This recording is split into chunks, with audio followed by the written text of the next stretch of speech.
इसी संदर्भ में हम एक और चीज को समझने का प्रयास करेंगे, एक और टॉपिक को समझने का प्रयास करेंगे, वो हमारा होगा पुरातात्विक उत्खनन।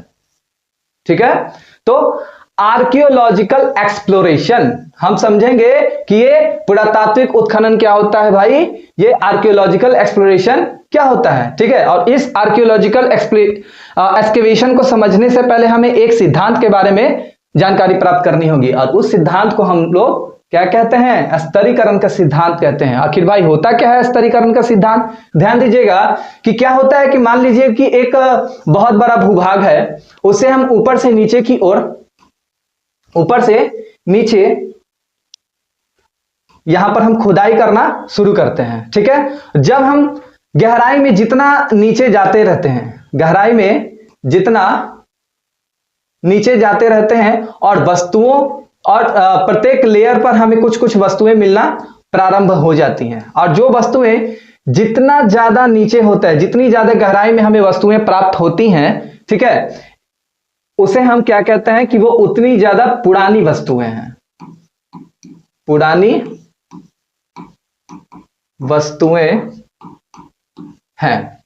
ठीक है, ठीक है, अब इस पूरी प्रक्रिया को हम क्या कहते हैं, स्तरीकरण का सिद्धांत कहते हैं। बेसिक तौर पर आप समझ सकते हैं कि जिस प्रक्रिया के माध्यम से वस्तुओं को निकाला जाता है, उसके काल को निर्धारित किया जाता है, ठीक है, पता किया जाता है, वो सिद्धांत होता है स्तरीकरण का सिद्धांत। हम ऐसा मान करके चलते हैं कि जो वस्तुएं जितनी ज्यादा गहराई में होंगी वो उतना ज्यादा पुराना होगा। चलिए, ठीक है, तो देख सकते हैं, ध्यान दीजिए यहां पर कि किसी भी स्थान पर पुरातत्वविद, पुरातत्वविद, ठीक है, यानी कि वो लोग जो खुदाई में शामिल होते हैं, पहले लंबवत उत्खनन करते हैं, पुरातात्विक वस्तुएं, ठीक है, यानी कि अगर निश्चित तौर से कि जब वो उत्खनन करेंगे तो पुरातात्विक वस्तुएं मिलेंगी, और जब पुरातात्विक वस्तुएं मिलेंगी तो निश्चित तौर से स्वाभाविक तौर पर वो कितनी गहराई में मिलेंगी ये प्रश्न उठता है। ठीक है, तो वो जितने भी गहराई में प्राप्त होंगी वह उतनी ही प्राचीन मानी जाएगी। इसी पूरी प्रक्रिया को हम क्या कहते हैं, स्तरीकरण का सिद्धांत कहते हैं। इसकी नींव ध्यान रखिएगा हमेशा कि इसकी नींव किसने रखी, ठीक है, इसे सबसे पहले किसने प्रतिपादित किया था? इनका नाम है पिट रिबर्स, ठीक है, पिट रिबर्सन है। ठीक है, कहां पे? इजिप्ट में। इजिप्ट में सबसे पहले इस सिद्धांत का नींव रखा गया था, और हम आगे जानेंगे भी कि किस प्रकार यह पूरा सिद्धांत भारत में प्रवेश करता है और उसके क्या तरीके थे। ठीक है, ध्यान देते हैं फिर से हम कि आर्कियोलॉजिकल एक्सप्लोरेशन क्या होता है। The principle of the stratification, ध्यान रखिएगा एक word stratification, at any place archaeologist first excavate vertically, the deeper the archaeological objects found, the older they are. This entire process is called principle of stratification. Its foundation was laid by Pitt Rivers in Egypt.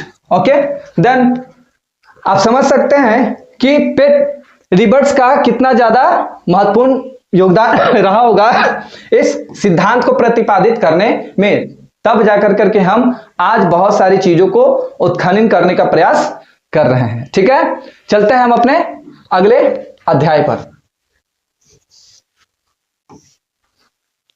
ठीक है, और विषय में आगे बढ़ने से पहले हम आप लोगों से एक बात कहना चाहेंगे कि जिस प्रकार आप चीजों को देख रहे हैं और समझ रहे हैं, मैं उम्मीद करता हूं कि आप हमारे द्वारा जो भी पीडीएफ बनाई गई है, जो ग्राफिक्स तैयार की गई है, ताकि आप की जो समझ हो वो बेहतर से बेहतर हो, हम आप तक बेहतर से बेहतर चीजों को पहुंचाने का प्रयास कर सके। आप इनका पूरा स्क्रीनशॉट आप ले सकते हैं। ठीक है, अगर आप इसका पीडीएफ प्राप्त करना चाहते हैं तो आप हमारे टेलीग्राम चैनल पर भी जा सकते हैं, लिंक डिस्क्रिप्शन में दिया हुआ है। ओके, चलिए ध्यान देते हैं आगे कि 15 जनवरी 1784 ईस्वी को विलियम जोन्स ने कोलकाता में एशियाटिक सोसाइटी की स्थापना की। देख लीजिए, यही है सर विलियम जोन्स। ठीक है, तो इन्होंने कलकत्ता में क्या स्थापना किया?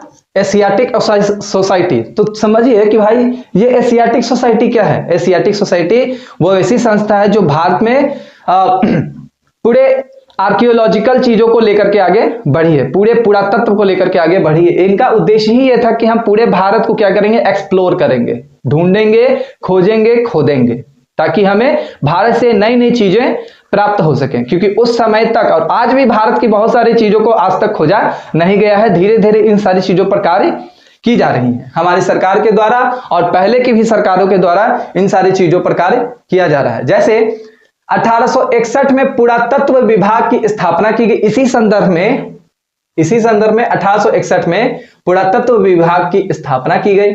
इसके डायरेक्टर जनरल कनिंघम को बनाया गया और 1872 में पुरातात्विक उत्खनन का निश्चय किया गया। ध्यान दीजिएगा, और जब पुरातात्विक उत्खनन का निश्चय किया गया तो इसके जो डायरेक्टर जनरल बनाए गए वो किन्हें बनाए गए, कनिंघम को ही बनाया गया। ठीक है, और जब हमने कनिंघम को डायरेक्टर जनरल बनाया तो चीजें आगे बढ़ी और 1902 में जॉन मार्शल इनके बाद डायरेक्टर जनरल बने। और ध्यान रखिएगा, जॉन मार्शल ही वो व्यक्ति थे जिनके काल में हड़प्पा सभ्यता की खोज दयाराम साहनी जी ने किया था। ठीक है, तो यहां ध्यान देंगे कि जॉन मार्शल डायरेक्टर जनरल बनाए गए और इन्हीं के काल में 1921 में दयाराम साहनी ने हड़प्पा सभ्यता की खोज कब की, 1921।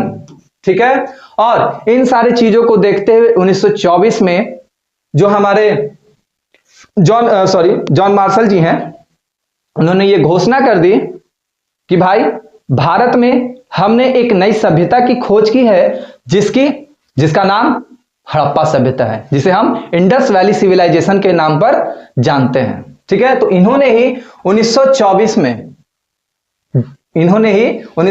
में दुनिया के सामने एक नई सभ्यता हड़प्पा सभ्यता की खोज की घोषणा कर दी कि हाँ भाई हमने हड़प्पा सभ्यता की खोज कर ली, जो दुनिया की सबसे पुरानी सभ्यता है। चलिए ध्यान देते हैं कि on 15 January 1784 William Jones founded the Asiatic Society. ठीक है, विलियम जोन्स ने फाउंड किया एशियाटिक सोसाइटी का, जिसका उद्देश्य पूरे भारत में उत्खनन करना था, पूरे भारत में एक्सप्लोर करना था, पूरे भारत को एक्सप्लोर करना था। ठीक है, कहां पर स्थापित किया भाई, कोलकाता में। ठीक है, इसके बाद 1861 में डिपार्टमेंट ऑफ आर्कियोलॉजी वाज एस्टेब्लाइज। तो 1861 में डिपार्टमेंट ऑफ आर्कियोलॉजी को भारत में क्या किया गया, स्थापना किया गया। और इसके डायरेक्टर कौन बनाए गए, कनिंघम को। इन 1872 archaeological excavation was decided and Cunningham was made the director general of the project. In 1902 John Marshall was made the director general and during this tenure in 1921 Dayaram Sahni, ध्यान दे सकते हैं कि दयाराम साहनी जी ने 1921 में ये जॉन मार्शल के ही काल में हड़प्पा सभ्यता की क्या की, खोज की। यहां पर सारी बातें लिखी हुई हैं। ठीक है, और इन्हीं सारी चीजों को देख करके जॉन मार्शल जी ने 1921 में क्या कर दिया, अनाउंस कर दिया कि we found a new civilisation that's called Harappan civilisation. अब ठीक है, तो ये रही हमारी पूरी एक जानकारी। अगले स्लाइड पर हम लोग जंप करते हैं। उम्मीद है कि आपको सारी चीजें बेहतर ढंग से समझ में आ रही होगी। अगर किसी प्रकार का अगर आपको दिक्कत हो तो आप हमें कमेंट सेक्शन में लिख सकते हैं।